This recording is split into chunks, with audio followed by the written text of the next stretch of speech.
it's time to sit back and relax with your favorite drink. And listen.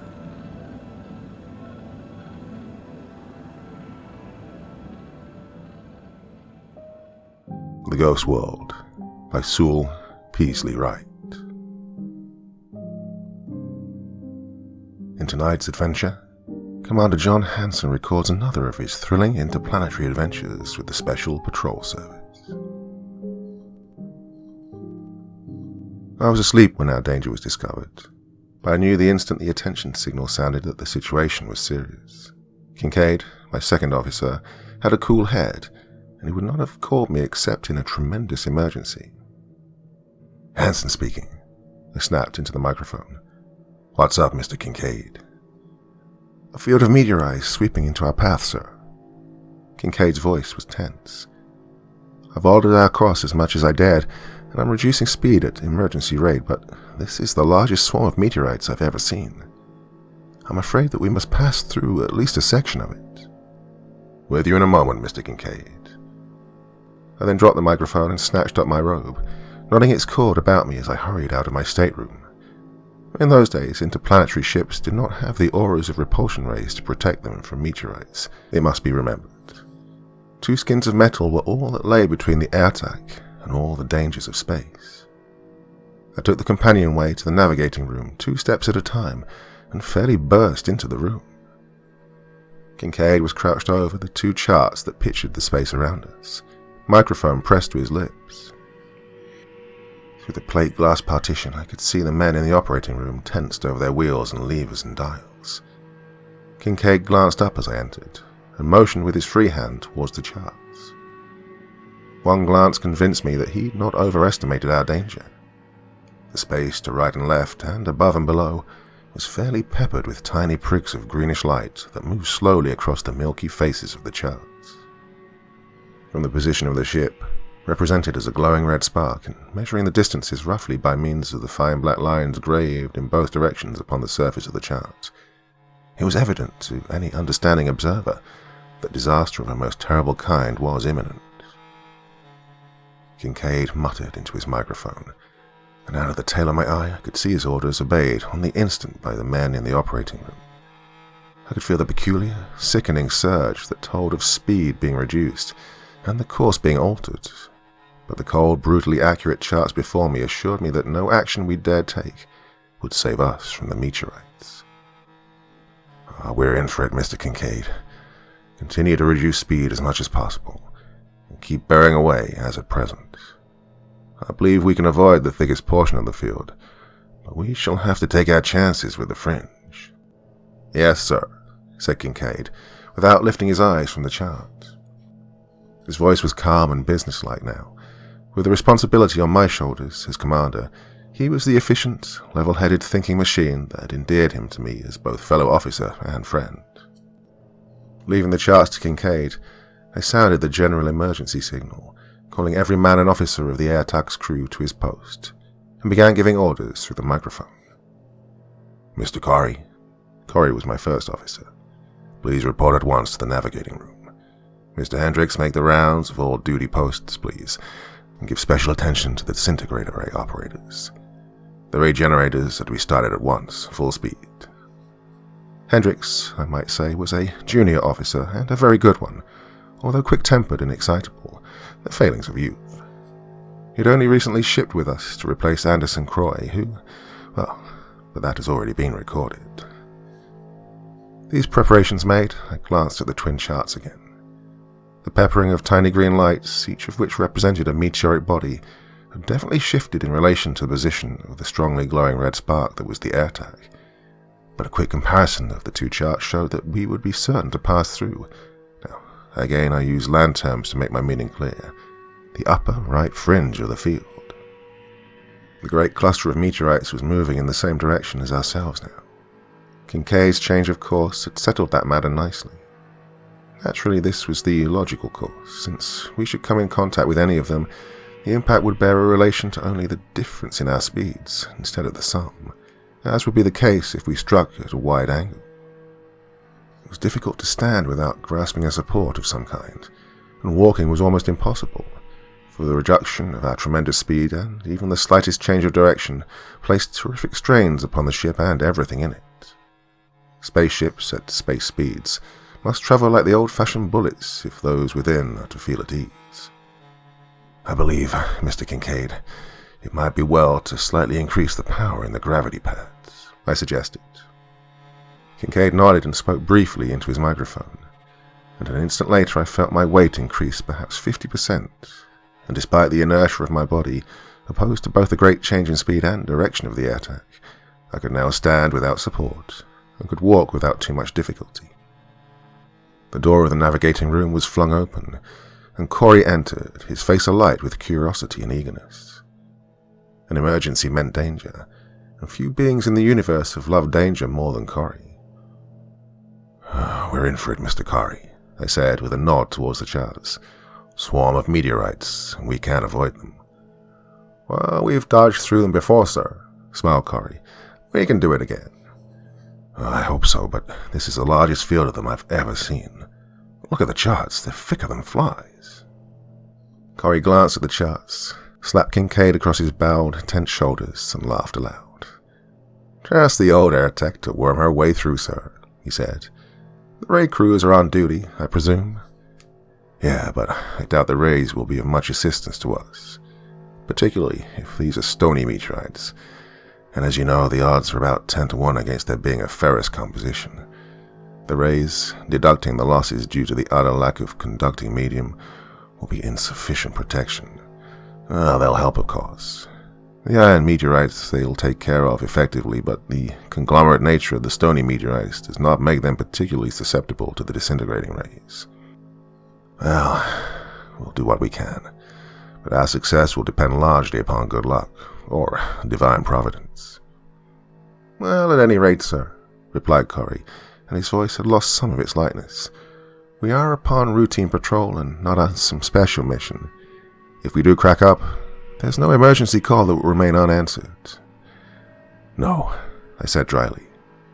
"There'll just be another lost in space report in the records of the surface, and the air attack's name will go on the tablet of lost ships. In any case, we've done and shall do what we can. In 10 minutes we shall know all there is to know. That about right, Mr. Kincaid?" 10 minutes. Kincaid studied the charts with narrowed eyes, mentally balancing distance and speed. "We should be within the danger area in about that length of time, sir," he answered. "And out of it, if we come out, 3 or 4 minutes later." "I'll come out of it," said Corey positively. I walked heavily across the room and studied the charts again. Space above and below, to the right and the left of us, was powdered with the green points of light. Corey joined me, his feet thumping with the unaccustomed weight given him by the increasing gravity. As he bent over the charts, I heard him draw his breath sharply. Kincaid looked up. Corey looked up. I looked up. The glance of each man swept the faces, read the eyes of the other two. Then, with one accord, we all three glanced up at the clocks, more properly at the 12-figured dial of the Earth clock, for none of us had any great love for the metric universal system of timekeeping. 10 minutes. Less than that now. "Mr. Corey," I said as calmly as I could, "you will relieve Mr. Kincaid as navigating officer. Mr. Kincaid, present my compliments to Mr. Hendricks, and ask him to explain the situation to the crew. You will instruct the disintegrator ray operators in their duties, and take charge of their activities. Start operation at your discretion. You understand the necessity." "Yes, sir." Kincaid saluted sharply, and I returned his salute. We did not shake hands, the Earth gesture of, strangely enough, both greeting and farewell, but we both realized that this might be a final parting. The door closed behind him, and Corey and I were left together to watch the creeping hands of the Earth clock, the twin charts with their thick spatter of green lights, and the 2 fiery red sparks, one on each chart, that represented the air attack sweeping recklessly towards the swarming danger ahead. In other accounts of my experiences in the Special Patrol Service, I feel that I've written too much about myself. After all, I have run my race, a retired commander of the service, and an old man, with the century mark well behind me. My only use is to record, in this fashion, some of those things the surface accomplished in the old days, when the worlds of the universe were strange to each other, and space travel was still an adventure to many. Now, the universe is not interested in old men. It's concerned only with youth and action. It forgets that we once were young men, strong, impetuous, daring. It forgets what we did. But that's always been so. It'll always be so. John Hanson, retired commander of the Special Patrol Service, is fit now to amuse the present generation with his tales of bygone days. And well, so be it. I'm content. I've lived greatly. Certainly I would not change my memories of those bold, daring days, even for youth and strength again, had I to live that youth and waste that strength in this softened, gilded age. But no more of this. It's too easy for an old man to rumble on about himself. It's only the young John Hanson, commander of the URTAC, who can interest those who may pick up and read what I'm writing here. And so, I did not waste the minutes measured by that clock, grouped with their other instruments in the navigating room of the URTAC. I wrote hastily in the ship's log, stating the facts briefly and without feeling.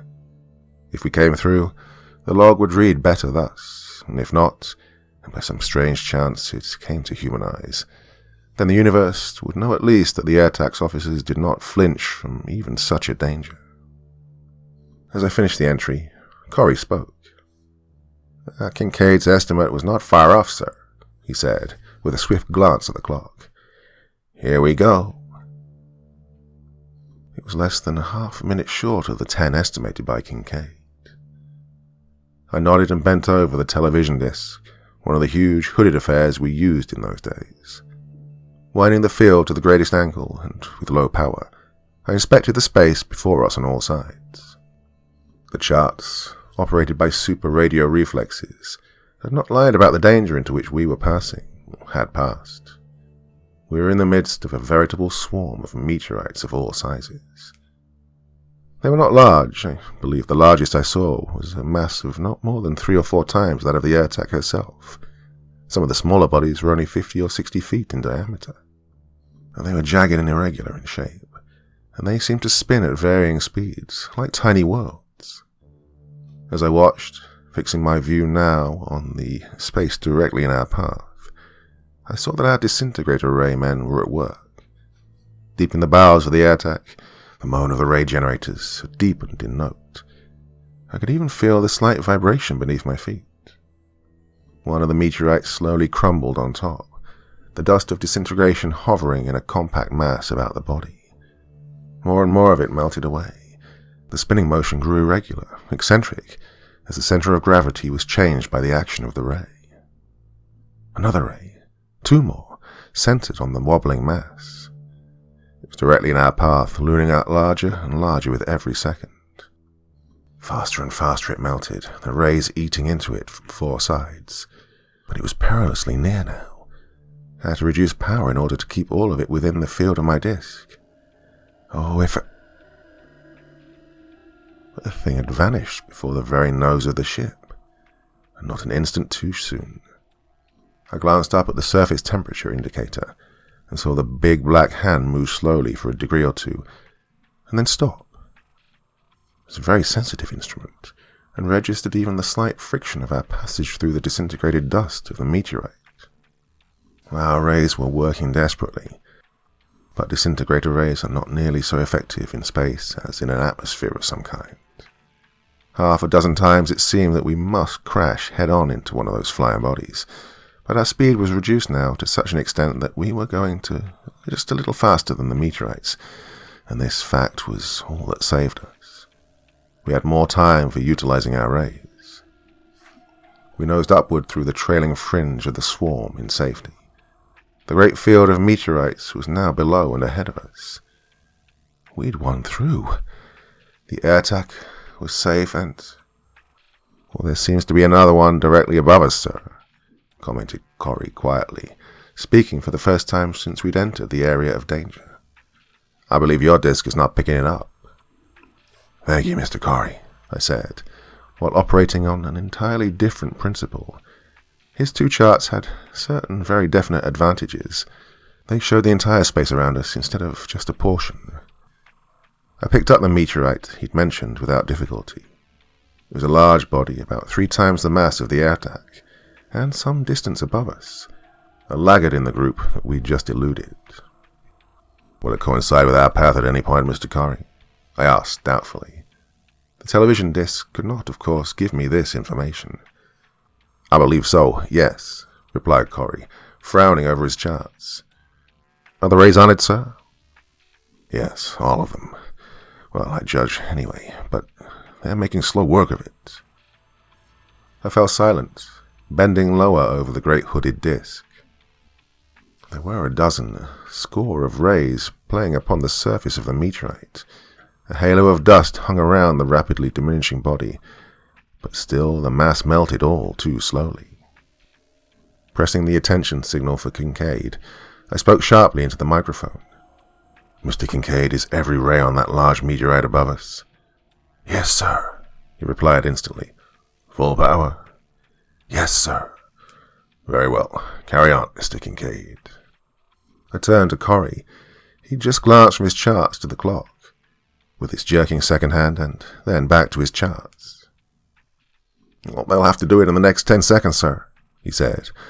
"Otherwise—" Then Corey shrugged, and his eyes fixed with a peculiar, fascinated stare onto the charts. He was looking death squarely in the eyes. 10 seconds. It wasn't enough. I'd watched the rays working, and I knew their power to disintegrate this death-dealing stone that was hurtling along above us while we rose helplessly into its path. I did not ask Corey if it was possible to alter the course enough and quickly enough to avoid that fateful path. Had it been possible without tearing the airtack to pieces with the strain of it, Corey would have done it seconds ago. I glanced up swiftly at the relentless, jerking second hand. 7 seconds gone. 3 seconds more. The rays were doing all that they could, and there was only a tiny fragment of the meteorite left, and it was dwindling swiftly. But our time was passing even more rapidly.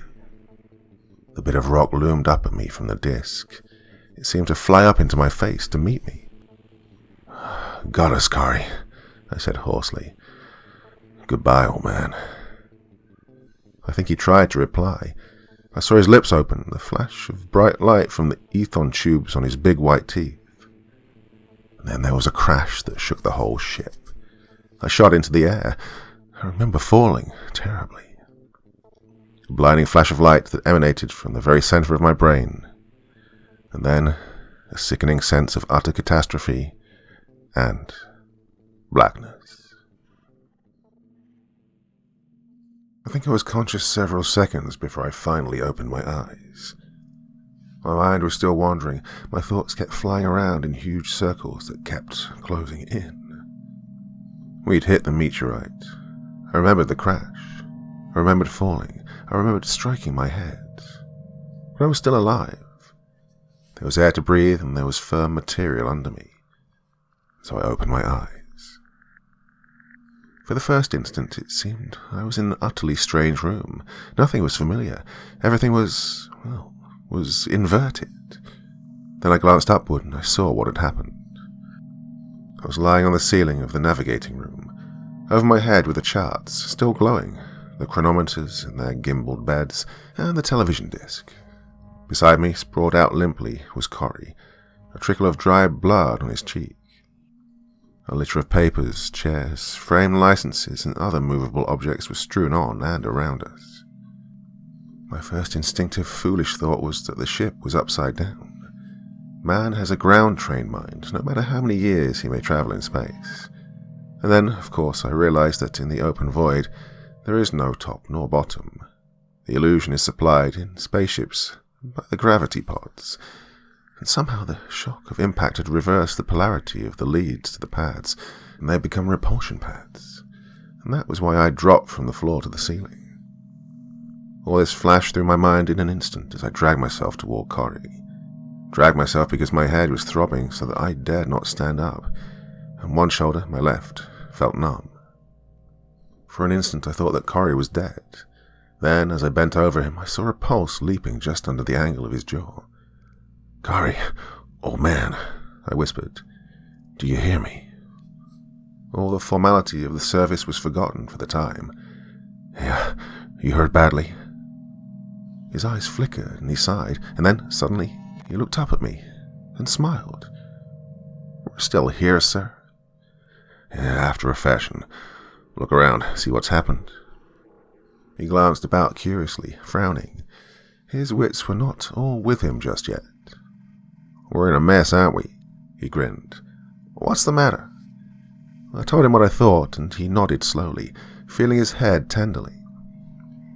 "How long ago did it happen?" he asked.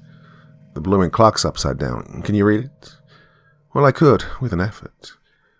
"Well, over 20 minutes, I said. "Wonder how the rest of the men are." And with an effort, I got to my feet and peered into the operating room. Several of the men were moving about, dazedly, and as I signaled to them, reassuringly, a voice hailed us from the doorway. "Any orders, sir?" It was Kincaid. He was peering over what had been the top of the doorway, and he was probably the most disreputable-looking officer who'd ever worn the blue and silver uniform of the service. His nose was bloody and swollen to twice its normal size. Both eyes were blackened, and his hair, matted with blood, was plastered in ragged swirls across his forehead. "Yeah, Mr. Kincaid, plenty of them. Round up enough of the men to locate the trouble with the gravity pads. There's a reverse connection somewhere, but don't let them make the repairs until the signal is given. Otherwise we'll all fall on our heads again. Mr. Corey and I will take care of the injured." The next half hour was a trying one. 2 men had been killed outright, and another had died before we could do anything to save him. Every man in the crew was shaken up and bruised, but by the time the check was completed, we had a good half of our personnel back on duty. Returning at last to the navigating room, I pressed the attention signal for Kincaid and got his answer immediately. "Located the trouble yet, Mr. Kincaid?" I asked anxiously. "Yes, sir.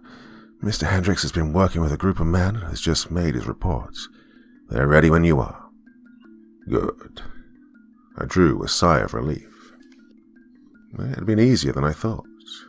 Pressing the general attention signal, I broadcast the warning, giving particular instructions to the men in charge of the injured, and then I issued orders to Hendricks.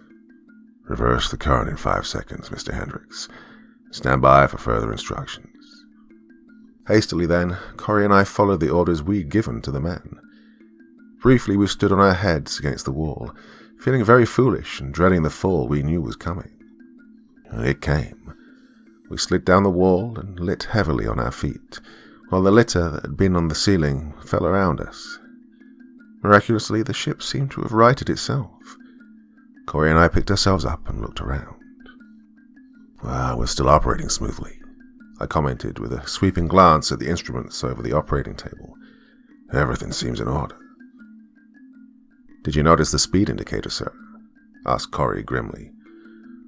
When he fell, one of the men in the operating room must have pulled the speed lever all the way over. "We're at maximum space speed, sir. We have been for nearly an hour, with no one at the controls." We stared at each other dully. Nearly an hour, at maximum space speed, a speed seldom used except in case of great emergency. With no one at the controls and the ship set at maximum deflection from her course, that meant for nearly an hour we'd been sweeping into infinite space in a great arc, at a speed I dislike to think about. "I'll work out our position at once," I said. "In the meantime, reduce speed to normal as quickly as possible. We must get back on our course at the earliest possible moment." We hurried across to the charts that were our most important aids in proper navigation. By comparing the groups of stars there with our space charts of the universe, the working out of our position was ordinarily a simple matter. But now, instead of milky rectangles, ruled with fine black lines, with a fiery red speck in the center, and the bodies of the universe grouped in green points of light, there were only nearly blank rectangles, shot through with vague, flickering lights that revealed nothing except the presence of disaster. "The meteoric fragment wiped out some of our plates, I imagine," said Corey slowly. "The thing's useless." I nodded, staring down at the crawling lights on the charts. "Well, we'll have to sit down for repairs, Mr. Corey. If, I added, we can find a place." Corey glanced up at the attraction meter. "I'll take a look in the big disc," he suggested. "There's a sizable body off to port. Perhaps our luck's changed." He bent his head under the big hood, adjusting the controls until he located the source of the registered attraction. "Right," he said, after a moment's careful scrutiny. "She's as big as Earth, that venture. I believe I can detect clouds, so there should be an atmosphere. Should we try it, sir?" "Yes. We're helpless until we make repairs. As big as Earth, you said. Is she familiar?" Corey studied the image under the hood again, long and carefully. "No, sir," he said, looking up and shaking his head. "She's a new one on me." Conning the ship first by means of the television disc and then navigating visually as we neared the strange sphere, we were soon close enough to make out the physical characteristics of this unknown world. Our spectroscopic tests had revealed the presence of atmosphere suitable for breathing, although strongly laden with mineral fumes which, while possibly unobjectionable, would probably not be so dangerous. So far as we could see, there was but one continent, somewhat north of the equator, roughly triangular in shape, with its northernmost point reaching nearly to the pole. "It's an unexplored world, sir, I'm certain of that," said Corey. "I'm sure I would have remembered that single triangular continent had I seen it on any of our charts." Well, in those days, of course, the universe was by no means so well mapped as it is today. "Well, if not unknown, it's at least uncharted," I replied. "Rough-looking country, isn't it? No sign of life, either. That the disc will reveal anyway." "That's as well, sir. Better know people than wild natives who might interfere with our work. Any choice in the matter of a spot on which to set her down?" I inspected the great triangular continent carefully. Towards the north, it was a mass of snow-covered mountains, some of them from their craters, dead volcanoes. Long spurs of these ranges reached southward, with green and apparently fertile valleys between. The southern edge was covered with dense tropical vegetation, a veritable jungle. "At the base of that central spur there seems to be a sort of plateau," I suggested. "I believe that would make a likely spot." "Very well, sir," replied Corey, and the old airtac, reduced to atmospheric speed, swiftly swept toward the indicated position, while Corey kept a wary eye on the surface temperature gauge, and I swept the terrain for any sign of intelligent life. I found a number of trails, particularly around the base of the foothills, but they were evidently game trails, for there were no dwelling places of any kind, no cities, no villages, not even a single habitation of any kind that the searching eyes of the disc could detect. Corey set her down as neatly and as softly as a rose petal drifts to the ground. Roses, I may add, are a beautiful and delicate flower, with very soft petals peculiar to my native earth.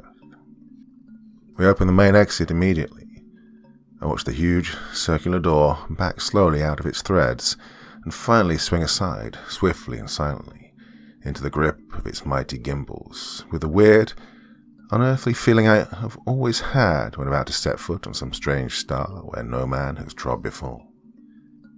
The air was sweet and delightfully fresh after being cooped up for weeks in the airtac, with her machine-made air.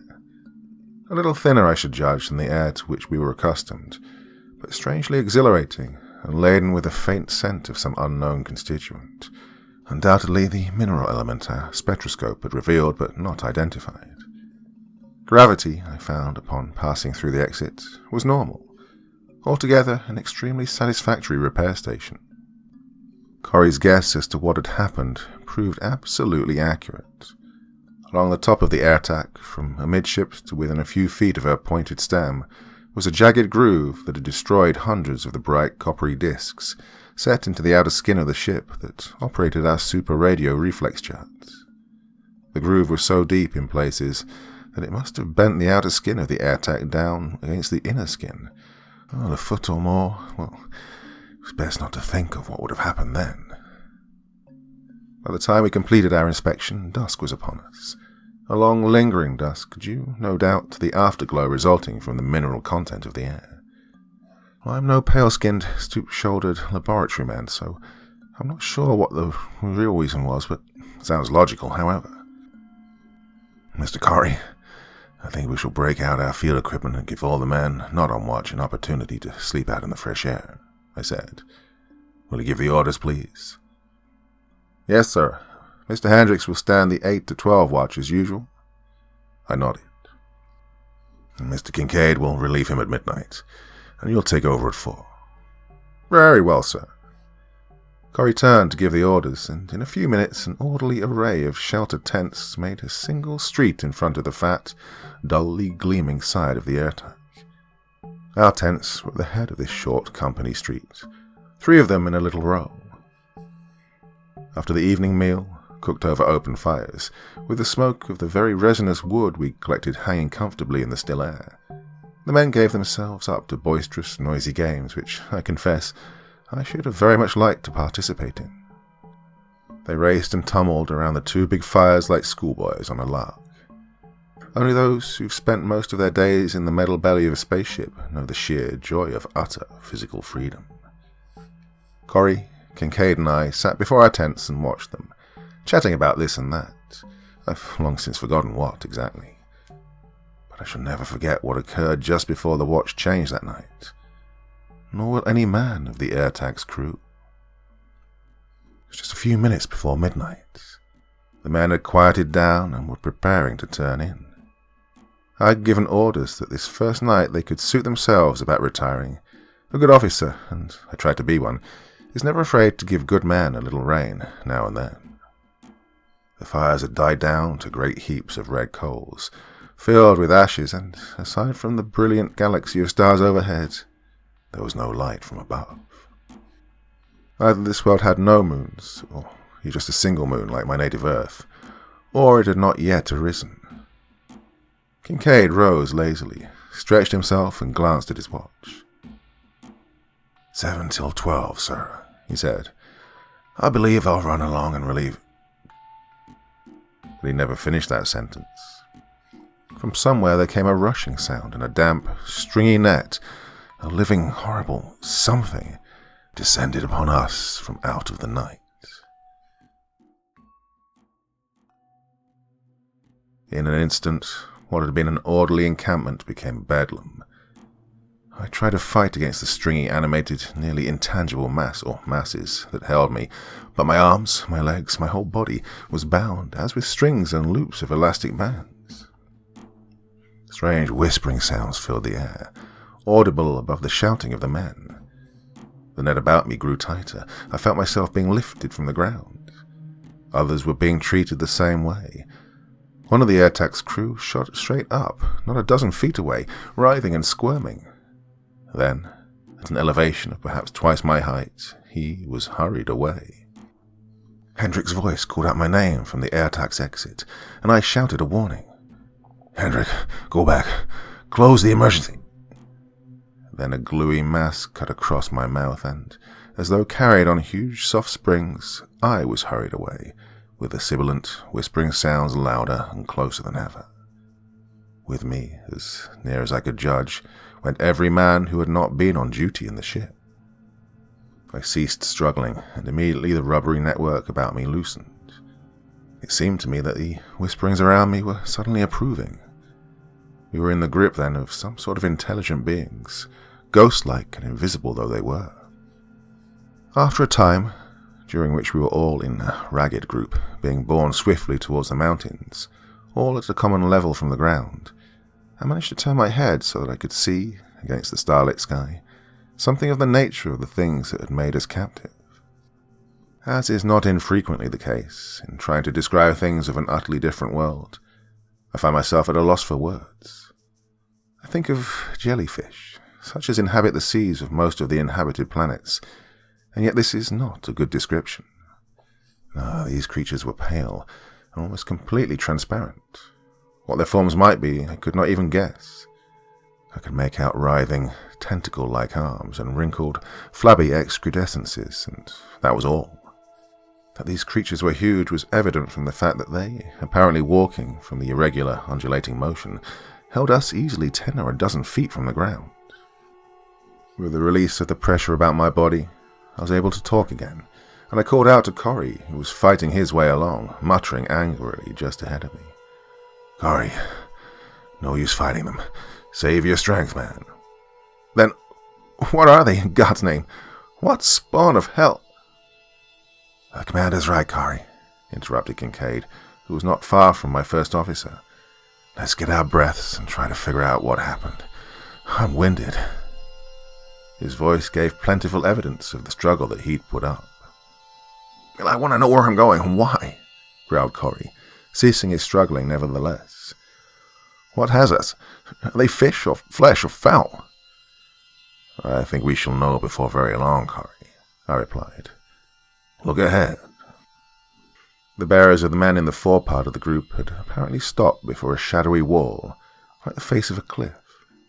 Rapidly, the rest of us were brought up, until we were in a compact group, some in sitting position, some upside down, the majority reclining on back or side. The whispering sound now was intense and excited, as though our strange bearers waited some momentous happening. I took advantage of the opportunity to speak very briefly to my companions.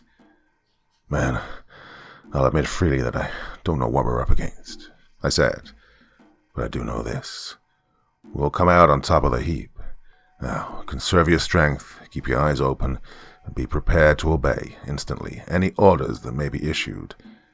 Now, I know that last remark is not needed, but if any of you should see or learn something of interest or value, report at once to Mr. Corey, Mr. Kincaid, or my... A simultaneous, involuntary exclamation from the men interrupted me, and it was not surprising that this was so, for the wall before us had suddenly opened, and there was a great burst of yellow light in our faces. A strong odor, like the faint scent we had first noticed in the air, but infinitely more powerful, struck our nostrils, but I was not conscious of the fact for several seconds.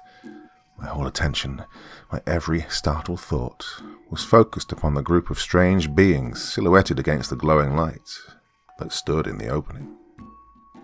Imagine, if you can, a huge globe, perhaps 8 feet in diameter, flattened slightly at the bottom and supported on 6 short, huge stumps, like the feet of an elephant, and topped by an excrudescence like a rounded coning tower, merging into the globular body.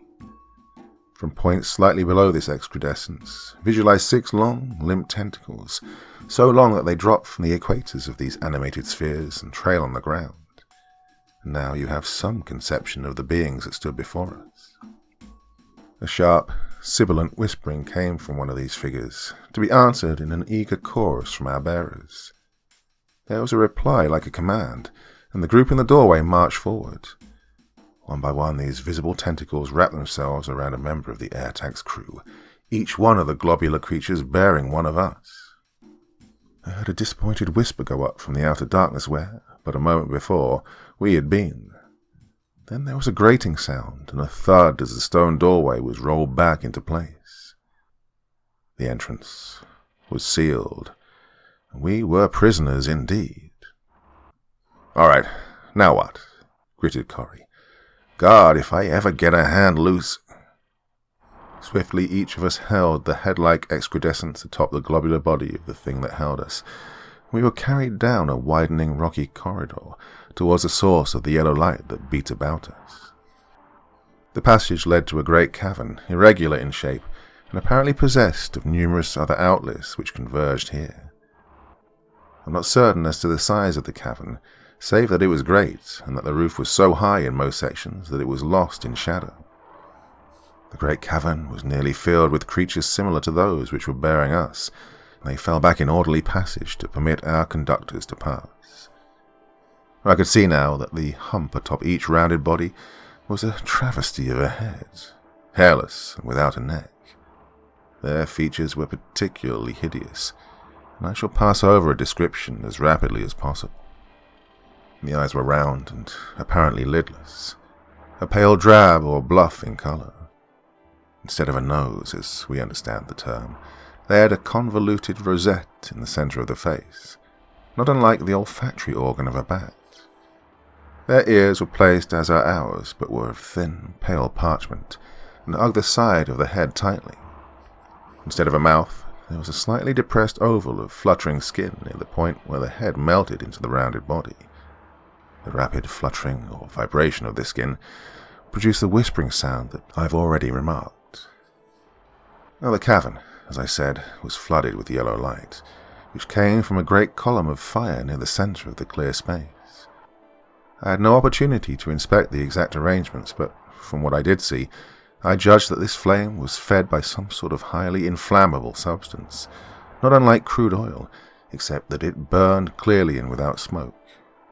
This substance was conducted to the font from which the flame leaped by means of a large pipe of hollow reed or wood. At the far end of the cavern, a procession entered from one of the passages. 9 figures similar to those which bore us, save that by the greater darkness of their skin and the wrinkles upon both face and body, I judged these to be older than the rest. From the respect with which they were treated and the dignity of their movements, I gathered that these were the persons of authority, a surmise which very quickly verified itself. These 9 elders arranged themselves, standing in the form of a semicircle, the center creature standing a pace or 2 in front of the others. At a whispered command, we were all dumped unceremoniously on the floor of the cavern before this august council of 9. 9 pairs of fish-like, unblinking eyes inspected us, whether with enmity or otherwise, I could not determine. One of the 9 spoke briefly to one of our conductors and received an even more brief reply. I felt the gaze of the creature in the center fix on me. I had taken my proper position in front of my men, and he apparently recognized me as the leader of our group. In a sharp whisper he addressed me. I gathered from the tone that he uttered a command, but I could only shake my head in response. No words could convey thought from his mind to mine, but we did have a means of communication at hand. "Mr. Kari," I said, "your menore, please."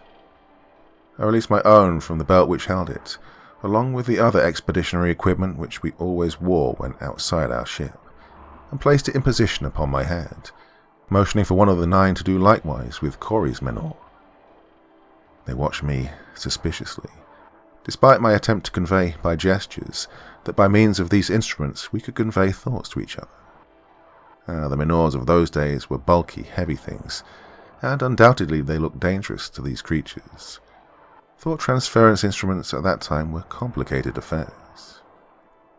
However, I must have made myself partially understood at least, for the chief of the 9 uttered a whispered command to one of the beings who had borne us to the large cavern, and motioned with a writhing gesture of one tentacle that I was to place the menore upon this creature's head. "The old boy's playing it safe, sir," muttered Corey, chuckling. "Wants to try it out on the dog first." "Yeah, right," I nodded, and not without difficulty placed the other menore upon the rounded dome of the individual selected for the trial. Both instruments were adjusted to full power, and I concentrated my mental energy upon the simple pictures that I thought I could convey to the limited mentality of which I suspected these creatures, watching his fishy eyes the whole while. It was several seconds before he realized what was happening. Then he began talking excitedly to the waiting 9. The words fairly burned themselves in my consciousness, but of course were utterly unintelligible to me. Before the creature had finished, a lash-like tentacle shot out from the chief of the 9 and removed the menore. A moment later it reposed at a rather rakish slant on the shining dome of its new possessor. "Get anything, sir?" asked Corey in a low voice. "Not yet. I'm trying to make him see how we came here, and that we're friends. Then I'll see what I can get out of him. He'll have to get the idea of coming back at me with pictures instead of words, and it may take a long time to make him understand." And it did take a long time. I could feel the sweat trickling down my face as I strove to make him understand. His eyes revealed wonderment and a little fear, but an almost utter lack of understanding.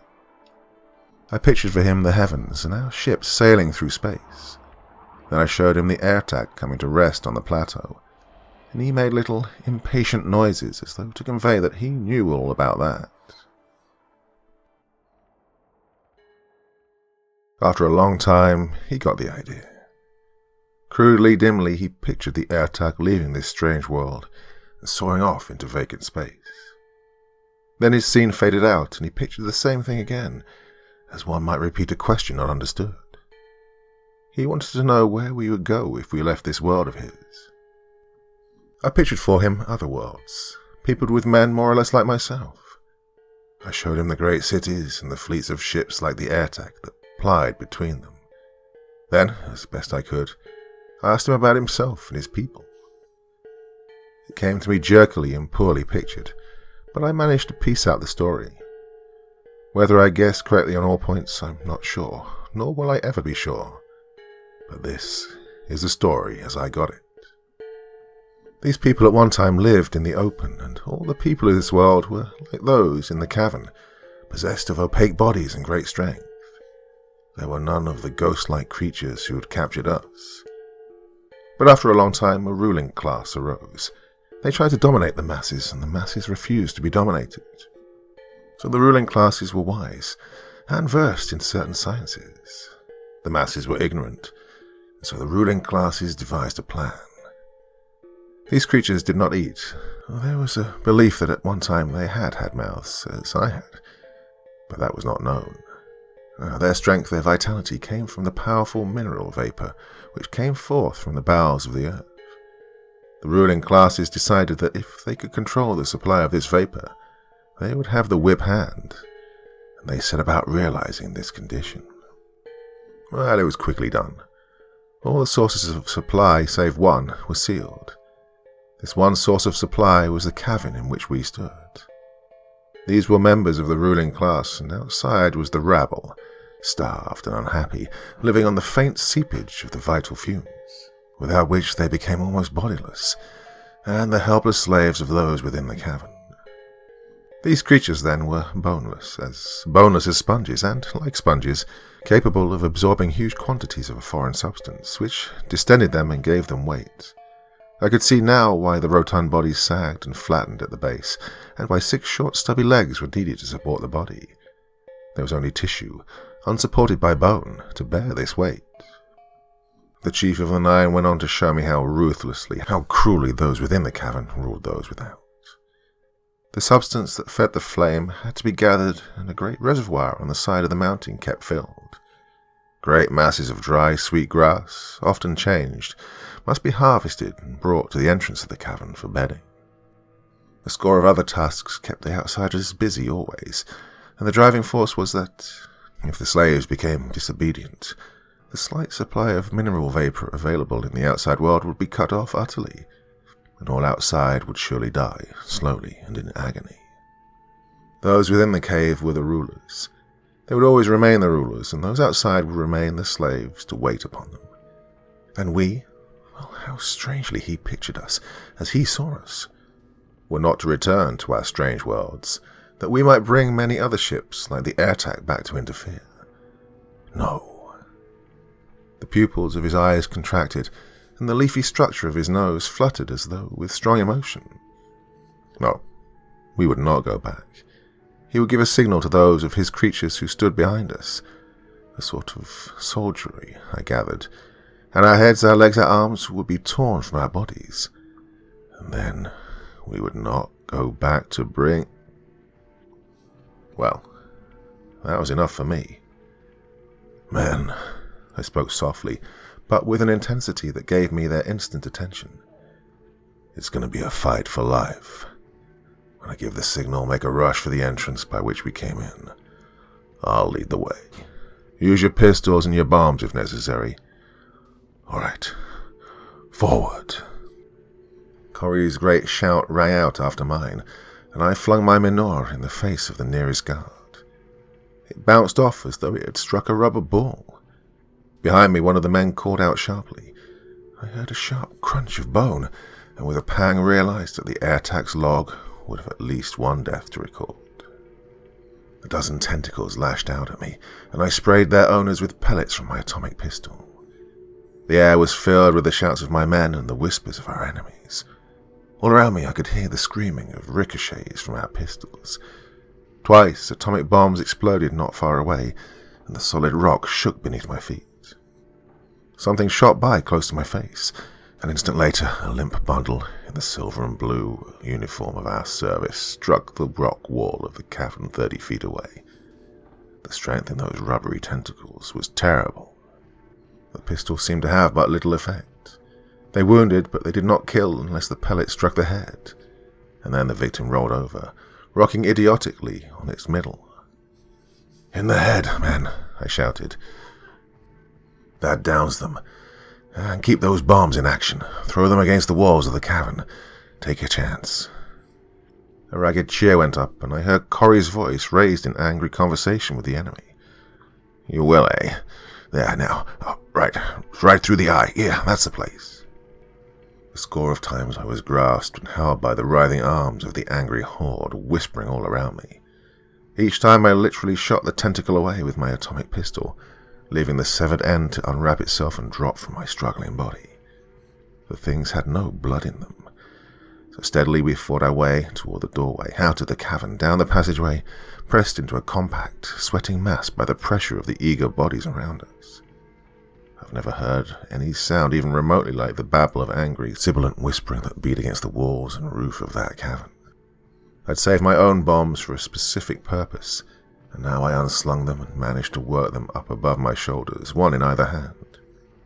"I'm going to try and blow the entrance clear, man," I shouted.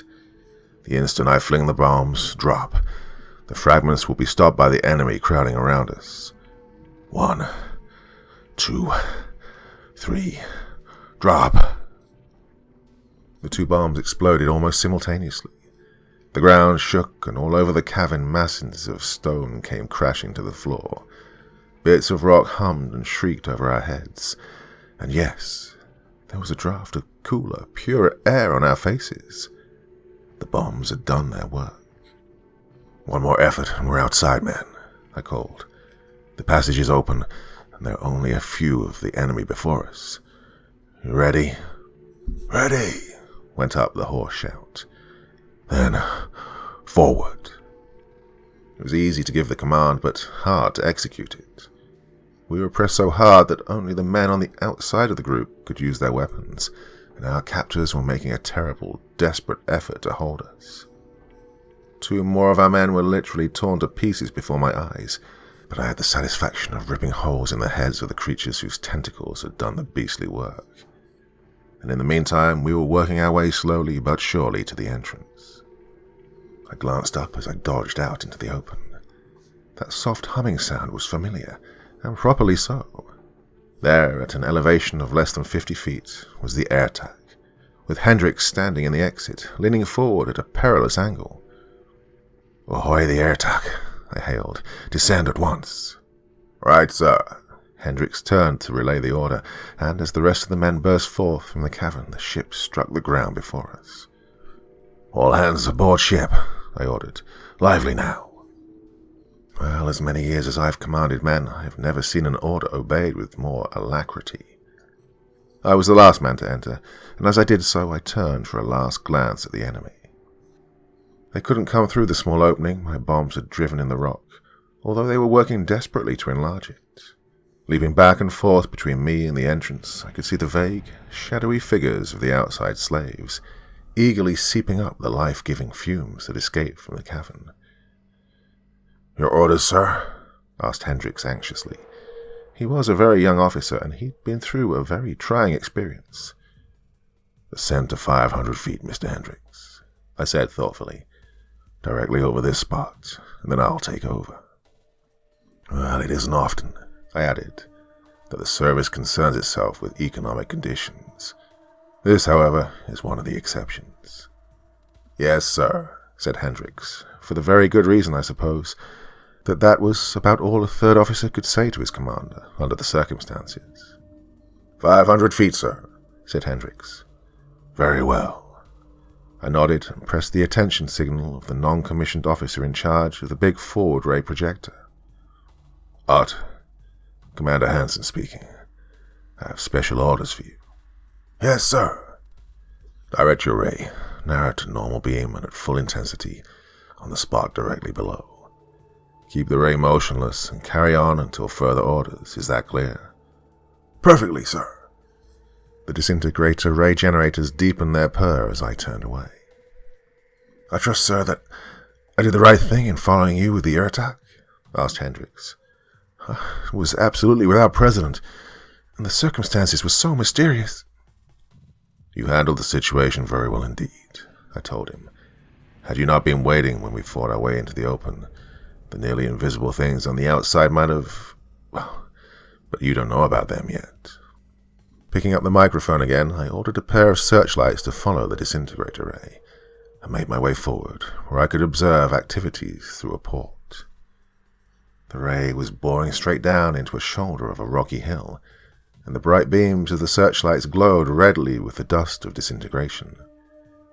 Here and there I could see the shadowy, transparent forms of the creatures that the self-constituted rulers of this world had doomed to a demi-existence, and I smiled grimly to myself. The tables would soon be turned.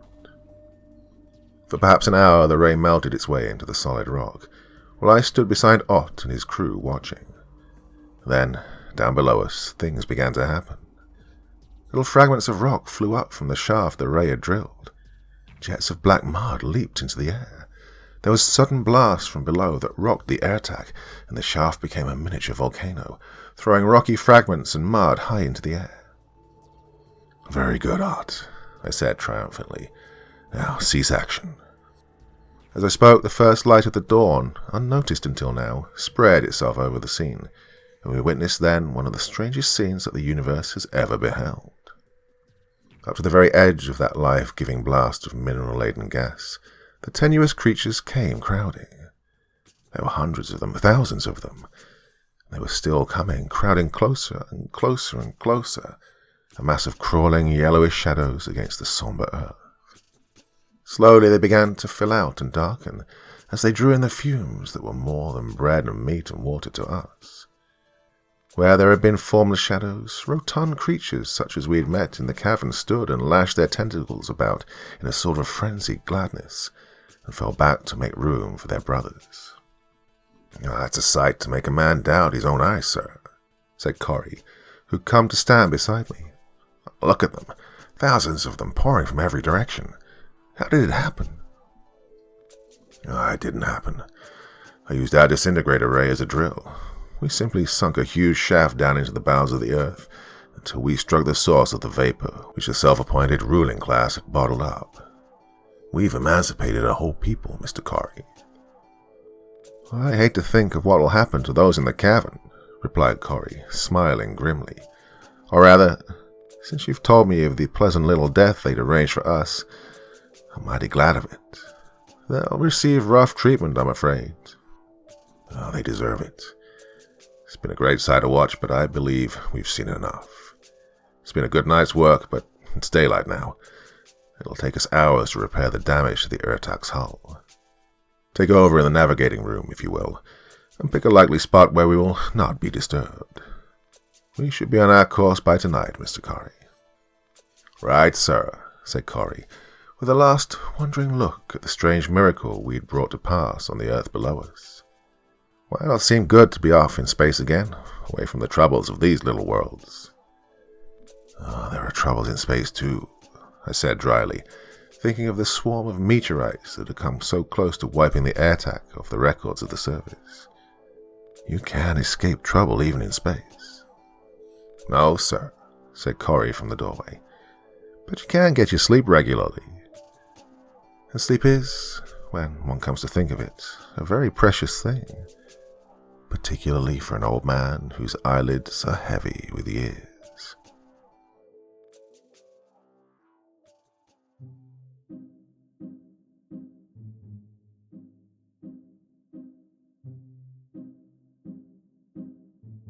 Well, I haven't done one of these old-school 1930s sci-fi stories in quite a while. I was doing quite a lot of them, wasn't I, a few months back? And it's been too long. I really enjoy these. Bit of a change of pace, change of scene. It's nice to imagine how people... Well, it's nice to see how people imagined what the future would be like 90-odd years ago. Incredible, really, isn't it, to think of it? Such vivid scenes of space and the universe. Well, we haven't seen much of it yet, but let's see where it leads us in the future. Enough for me for this evening. As you can tell from my voice, I'm still a bit under the weather, but getting better all the time. So, enough for me for this evening. Back again with the podcast tomorrow, and back again on Friday with something very special. Till then, my dear friends, sweet dreams, and bye-bye.